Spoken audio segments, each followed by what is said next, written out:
నమస్కారం అండి. నా పేరు టీఎంఈ బుజ్జరాజు, ప్రధాన కార్యదర్శి, association for AP pension settle at Hyderabad. అంటే మేము ఆంధ్రప్రదేశ్ ప్రభుత్వంలో రిటైర్ అయ్యి హైదరాబాద్లో సెటిల్ అయిన వాళ్ళం. మొట్టమొదటిగా గౌరవ ముఖ్యమంత్రి శ్రీ నారా చంద్రబాబు నాయుడు గారికి, అలాగే ఉప ముఖ్యమంత్రి గారు శ్రీ పవన్ కళ్యాణ్ గారికి మా పెన్షనర్ల తరఫున 1/7/2018 నాటికి బాకీ ఉన్న డిఎన్ఎస్ రిలీఫ్ బకాయిలు చెల్లించడానికి ఆదేశాలు ఇచ్చినందుకు మా హృదయపూర్వక కృతజ్ఞతలు తెలియజేస్తున్నాం. ముఖ్యమంత్రి గారు ఇచ్చిన ఆదేశాల ప్రకారం అన్ని ట్రెజరీస్ లో కూడా మా పెన్షనర్స్ కి రావాల్సిన డబ్బులన్నీ కూడా వెంటనే మా అకౌంట్ లో జంప్ రావాల్సిన అవసరం ఉంది. ఈ సందర్భంలో చాలా మందికి పెన్షనర్లకి వారికి డిఎన్ఎస్ రిలీఫ్ బకాయిలు పడలేదని తెలుస్తోంది. అందులో నేను కూడా ఒక సభ్యుడిని. ఎందుకంటే 1/7/2018 నుండి 31/12/2020 సర్వీస్లో తదుపరి రిటైర్ అయిన వాళ్ళకి రెండు బిల్లులు వేయాల్సి వస్తుంది. ఒకటి డిపార్ట్మెంట్ డీడీఓ ఒక బిల్లు వేయాల్సి వస్తుంది. అలాగే రిటైర్ అయిన తర్వాత పెన్షన్ ఆఫీస్ ఎస్టీఓలు బిల్లు ఒకటి వేయాల్సి వస్తుంది. ఈ ఎస్టీఓలు ద్వారా వేసిన బిల్లులు చాలా మందికి రావడం జరిగింది. ఇంకా డిపార్ట్మెంట్ సబ్సిక్వెంట్ రిటైర్ అయిన వాళ్ళ బిల్లులకి బట్టి ఆ డబ్బులు కూడా రాకపోవడం అనేది జరుగుతుంది.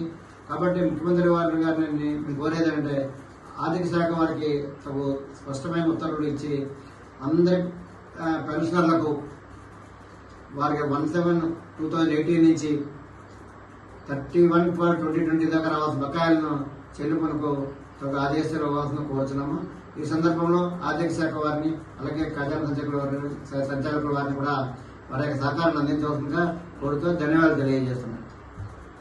నేను AP pensioners settle at Hyderabad ఆ సంఘానికి అధ్యక్షుడిగా ప్రధానంగా ఏంటంటే మనకి డిఎన్ఎస్ రిలీఫ్ పెన్షనర్స్ కి ఇచ్చేది డిఎన్ఎస్ రిలీఫ్ అంటున్నాం.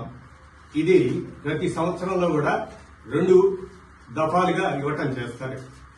గడచిన ప్రభుత్వంలో అంటే దాదాపు 2018 1/7/2018 నుంచి బకాయి పడినటువంటి ఈ డిఎన్ఎస్ రిలీఫ్ ఏదైతే ఉన్నదో గత ప్రభుత్వం 5 ఏళ్ల కాలంగా చెల్లించే పరిస్థితి లేకుండా ఇబ్బంది పెట్టారు.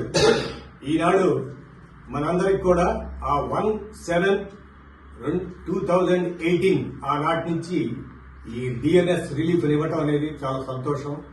కాకపోతే ఇప్పుడు ఎలా ఉందంటే కాంప్రహెన్సివ్ ఫైనాన్షియల్ మేనేజ్మెంట్ సిస్టమ్ ఈ సిఎఫ్ఎన్ఎస్ ద్వారా ప్రతి నెల కూడా పెన్షనర్స్ ఇచ్చేటువంటి స్లిప్ లో ఏ విధంగానైతే మనకి వివరాలు అందజేస్తున్నారో ఇప్పుడు ఇచ్చినటువంటి ఈ బకాయిల తాలూకు ఎంత అమౌంట్ ఒక్కొక్క పెన్షనర్ కి ఇచ్చారు అనేటువంటిది వారికి తెలియడానికి ఎలా ఉంటుందంటే ప్రతి పెన్షనర్ కూడా బ్యాంకు ఖాతాలో పడుతున్న సందర్భంలో ఇదంతా దాంట్లో చేరిపోయి ఏది ఎక్కడ అనేది తెలియట్లేదు. కాబట్టి సుస్పష్టంగా ఆర్థిక శాఖ వారు సిఎఫ్ఎన్ఎస్ వారికి ఈ విషయంలో గైడ్ చేసి వాళ్ళకి తెలుసుకునేట్లుగా ఈ సదుపాయాన్ని కల్పిస్తే బాగుంటుందనే ఉద్దేశం చొప్పున ప్రతి చోట కూడా గందరగోళంగా మాకు డిఎన్ఎస్ రిలీఫ్ రాలేదని చాలా మంది ఇప్పుడు ఏంటంటే 1/7/2018 తర్వాత రిటైర్ అయినటువంటి వాళ్ళకి, అలాగనే తర్వాత